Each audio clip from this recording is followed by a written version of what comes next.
कहानी की शुरुआत में हमें दिखाया जाता है कि हमारे सोलर सिस्टम में हमारे सूरज जैसा एक और तारा आ गया है, जिससे धरती का पूरा वातावरण खराब हो चुका है। पेड़ पौधे सूख चुके हैं और जीवन खत्म ही हो चुका है। सिर्फ कुछ प्रजातियां ही बची हैं जो अभी भी जीवित हैं। हमारे सौर मंडल में 2 सूरज होने की वजह से धरती की सतह अब रहने लायक नहीं बची, क्योंकि तापमान बहुत ज्यादा बढ़ गया है। इसलिए बची खुची मानव जाति के अस्तित्व को बचाने के लिए वैज्ञानिकों ने ये अनुमान लगाया कि ये दूसरा सूरज हमारे सौर मंडल से करीब 200 सालों के बाद बाहर चला जाएगा और तब सब कुछ पहले की तरह नॉर्मल हो जाएगा। इसलिए मानव जाति को बचाने के लिए कुछ साइंटिस्ट, आर्किटेक्ट्स और इंजीनियर्स ने बचे हुए इंसानों के साथ एक काफी ज्यादा गहरी अंडरग्राउंड सिटी बना ली है, जहां पर इंसान छिपकर सूरज की भयानक गर्मी से बचकर सुरक्षित रह सकते हैं, जब तक कि दूसरा सूरज हमारे सौर मंडल से बाहर नहीं चला जाता और पृथ्वी दोबारा रहने लायक नहीं बन जाती। इस सिटी का नाम होता है सिटी ऑफ एम्बर। इस सिटी में रहने वाले लोगों को असली अर्थ के बारे में पता ना चले, इसलिए इन लोगों को एक मेटल बॉक्स पर 200 इयर्स का टाइमर सेट कर दिया जाता है, जिसके अंदर वापस अर्थ पर आने के लिए इंस्ट्रक्शंस वगैरह लिखे हुए थे,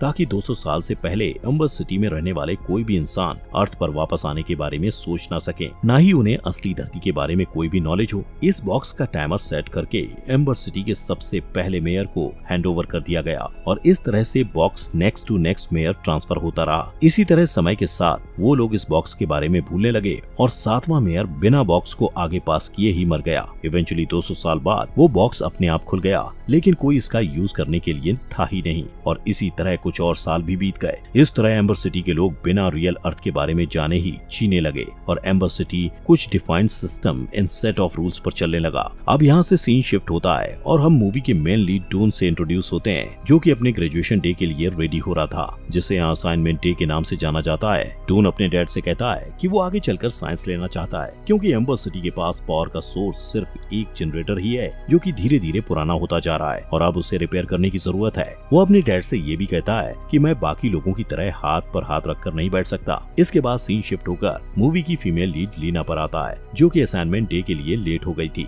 यहाँ हम देखते हैं कि असाइनमेंट डे के दिन मेयर एक लॉटरी के माध्यम से डिसाइड कर रहे थे कि किसे कौन सा काम दिया जाएगा। लॉटरी से चिट्स निकलती हैं और ठीक उसका उल्टा होता है, जैसा लीना और डून चाहते थे। लीना, जो कि एक मैसेंजर का काम करना चाहती थी, उसे पाइप वर्क यानी रिपेयरिंग का काम मिल जाता है और वहीं डून, जो कि रिपेयरिंग का काम करना चाहता था, उसे मैसेंजर का काम मिल जाता है, जिससे दोनों ही लोग बहुत नाखुश हो जाते हैं। वेल, इसके बाद उन दोनों के पास और कोई चारा नहीं होता, तो वो दोनों चुपके से अपनी चिट्स एक्सचेंज कर लेते हैं और इस तरह से उन दोनों को अपना अपना मनपसंद काम करने को मिल जाता है। रात को लीना अपनी यंग सिस्टर को हर दिन की तरह सुलाने से पहले एक रिकॉर्डिंग सुनाती है, जो कि उसके डैड की किसी बोरो नाम के आदमी के साथ हुई कॉल्स पर हुई बात की रिकॉर्डिंग थी। रिकॉर्डिंग के एंड में हमें बोरो की आवाज सुनाई देती है, जहाँ ये साफ था कि किसी चीज को लेकर बोरो ने अपना इरादा बदल दिया था और अब वो उसके लिए रेडी था। अब बोरो यहाँ किस चीज की बात कर रहा था, ये हमें कहानी में आगे पता चलेगा। नेक्स्ट डे लीना के काम का पहला दिन था, जहाँ उसे अपनी एक आंट को मैसेज डिलीवर करना था। लीना और उसकी आंट आपस में बात कर ही रहे होते हैं, तभी उन्हें एक पुअर मैन की आवाज सुनाई देती है,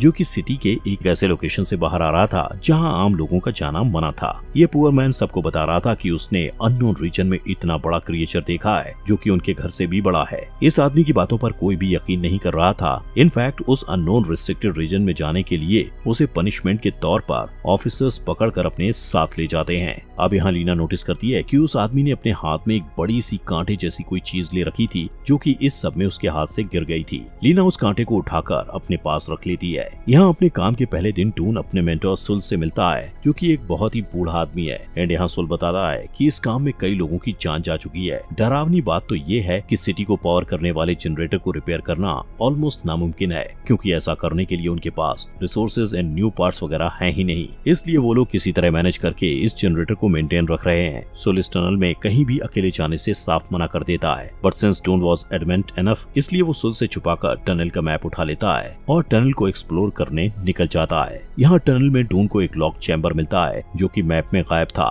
साथ ही उसे यहाँ एक सीक्रेट रास्ता भी मिलता है, जिससे आगे जाने पर डून को एक पुली दिखाई देती है, जिसके थ्रू वो सिटी के स्टोर रूम में जा पहुँचता है, जहाँ सिटी का फूड सप्लाई वगैरह रखा करता है। एंड शॉकिंगली ये रूम बिल्कुल खाली होने के कगार पर ही था, विच मीन्स कि जल्द जल्द ही सिटी का फूड सप्लाई खत्म होने वाला था। तभी यहाँ इस रूम का गार्ड आ जाता है जो कि डून को यहाँ से निकाल देता है। इसके कुछ टाइम बाद ही सिटी में पावर कट हो जाता है और इस बार ये कट काफी देर के लिए होता है, जिसे इंजीनियर्स किसी तरह टेम्परेरी रिपेयर कर देते हैं। लेकिन अब क्योंकि इस बार ये कट काफी लंबे समय के लिए हो गया था, इसलिए लोगों में डर का माहौल बना हुआ था। लीना अपनी ग्रैनी और उसकी छोटी बहन का हाल चाल लेने उनके पास पहुंचती है, जहां उसकी ग्रैनी उसे देखकर उसे कुछ बताने की कोशिश करने लगती है, सेइंग दैट कि उसके ग्रेट ग्रैंडफादर जो कि इस सिटी के कभी मेयर रह चुके थे, उन्होंने घर में एक चीज रखी हुई है। एंड जब लीना खोजती है तो उसे वही मेटल बॉक्स मिलता है, लेकिन उसे इसका कोई यूज समझ नहीं आ रहा था और ग्रैनी को भी इसके बारे में कुछ खास नहीं पता था। खैर, इसके बाद लीना घर के काम में लग जाती है, जिसके बाद स्टोर रूम का गार्ड यहाँ लीना को सिटी के मेयर तक एक मैसेज पहुँचाने के लिए बोलता है। मैसेज को लेकर लीना मेयर के ऑफिस जाती है, जहाँ उसे हॉल में अब तक के सभी मेयर्स की बड़ी बड़ी पोर्ट्रेट्स लगी हुई दिखती हैं। इन्हीं में से एक उसके खुद के ग्रेट ग्रैंडफादर की थी और इन पोर्ट्रेट्स में मेयर के पास वही मेटल बॉक्स था जो कि अभी कुछ समय पहले लीना को अपने घर में मिला था।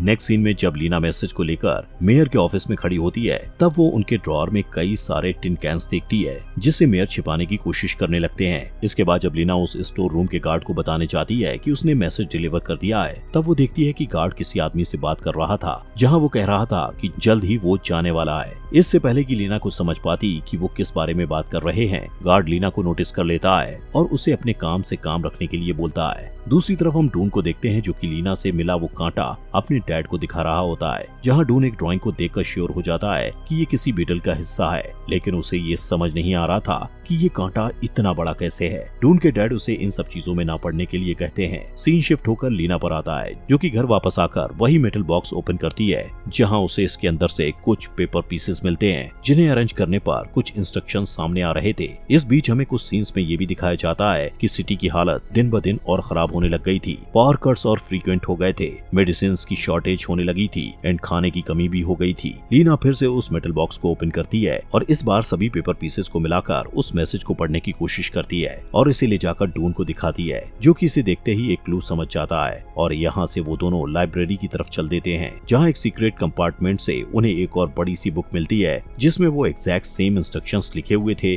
जैसे कि लीना को उस मेटल बॉक्स से मिले थे। तभी यहाँ लाइब्रेरी का गार्ड आ जाता है, जिससे छिपते छिपाते वो दोनों डून के घर आ जाते हैं और यहाँ इंस्ट्रक्शंस को पढ़कर डून को रियलाइज होता है कि इस सब का रिलेशन मैप में इरेज्ड उस रूम से जरूर है। वो दोनों टनल के उस सीक्रेट रूम की तरफ जाते हैं, जहाँ उन्हें एक आदमी दिखता है, जो कि उन्हें देखते ही लिम्प करता हुआ यहाँ से भाग जाता है और इसी बीच उसके हाथ से कुछ फूड आइटम्स के पैकेट्स गिर जाते हैं, जिन्हें देखकर लीना और डून को समझ नहीं आता कि ये एक्सपेंसिव फूड आइटम्स आए कहां से, क्योंकि सिटी में तो फूड आइटम्स की शॉर्टेज चल रही है। पर इससे पहले कि ये दोनों कुछ और सोच पाते, तभी इनके सामने एक मोल जैसा ह्यूमन साइज क्रिएचर अपीयर हो जाता है, जिससे दोनों किसी तरह बचकर स्टोर रूम में जाकर छुप जाते हैं। यहाँ लीना को डून के हेलमेट पर अपने फादर का नाम एश लिखा हुआ दिखाई देता है और यहाँ लीना को पहली बार पता चलता है कि उसके डैड की मौत यहाँ डूबकर हो गई थी। लीना इस हेलमेट को लेकर अपनी आंट के पास जाती है, जहाँ उसे एक और बड़ा सीक्रेट पता चलता है कि दरअसल उसके डैड को भी अपनी जवानी के दिनों में ये समझ आ गया था कि एम्बर सिटी जल्द ही खत्म होने वाली है। यहाँ से बाहर निकलने के लिए एक जगह खुदाई स्टार्ट करती थी, लेकिन वो सुरंग से ऐसी जगह पर निकले जहाँ उनकी डूबकर मौत हो गई। जब लीना अपने घर वापस लौट रही थी, तब उसे रास्ते में अपनी फ्रेंड लिजी दिखाई देती है, जो कि कुछ एक्सपेंसिव फूड आइटम्स कैरी करके ले जा रही थी। लीना जब उससे पूछती है, तब लिजी रिवील कर देती है कि ये सब उसे स्टोर रूम के गार्ड ने दिया है एंड कोइंसिडेंटली तभी यहाँ स्टोर रूम का गार्ड आ जाता है, जो कि लिम्प कर रहा था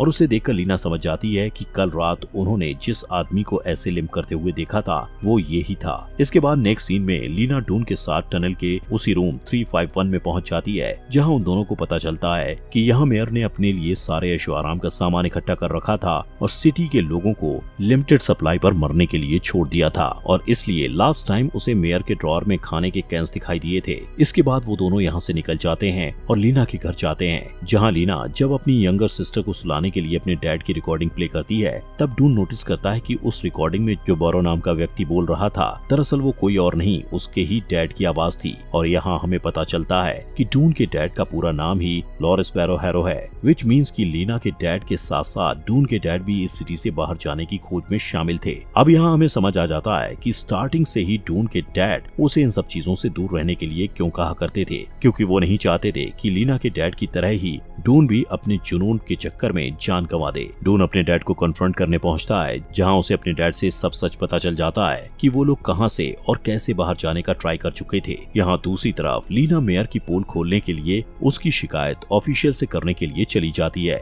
लेकिन उसे ये नहीं पता था कि ये सभी लोग इसमें मिले हुए थे। वो ऑफिशियल्स पकड़कर लीना को मेयर के सामने ही ले जाते हैं, जहाँ लीना मेयर के नेक में एक बैज नोटिस करती है, जो कि एग्जैक्ट वैसा ही था जैसा उसने मेटल बॉक्स में देखा था। अचानक यहाँ पावर कट हो जाती है और मौका देखकर लीना यहाँ से मेयर के नेक से वो बैज लेकर भाग जाती है। मेयर के गार्ड लीना के पीछे लग जाते हैं और लीना किसी तरह डून के साथ अपनी आंट के यहाँ सीक्रेट लोकेशन पर जाकर छिप जाते हैं। यहाँ से वो दोनों लीना के डैड की बनाई हुई मशीन का यूज करके एक अंडरग्राउंड टनल में चले जाते हैं और टनल्स के अंदर आकर वो जनरेटर के पास पहुँचते हैं, जहाँ लीना देखती है कि मेयर की नेक से मिले बैज से एक सिंबल मिल रहा है, जो कि यहाँ के जनरेटर का सिंबल था, जिसका मतलब ये था कि बाहर जाने का क्लू जनरेटर के चैम्बर में कहीं छिपा है। लीना अपनी छोटी बहन को लेकर डून के साथ जनरेटर के चैम्बर के पास आ जाती है, जहाँ एक लास्ट क्लू के तौर पर वो अपने पेपर पीसेस को जमीन पर बने मैप से जोड़कर देखती है, जिससे उन्हें पता लगता है कि नेक्स्ट क्लू लॉकर्स के पीछे कहीं है। फिर क्या था, लॉकर्स के पीछे खोजने पर उन्हें कई सारी बोर्ड्स दिखाई देती हैं और एक ट्रिगर से अचानक ही एक सीक्रेट डोर ओपन हो जाता है, जिसके पीछे उन्हें एक पतली सी नदी दिखाई देती है, जहाँ एक एक करके बोर्ड्स एक एंड पर जाकर एक जायंट व्हील से टकरा रहे थे।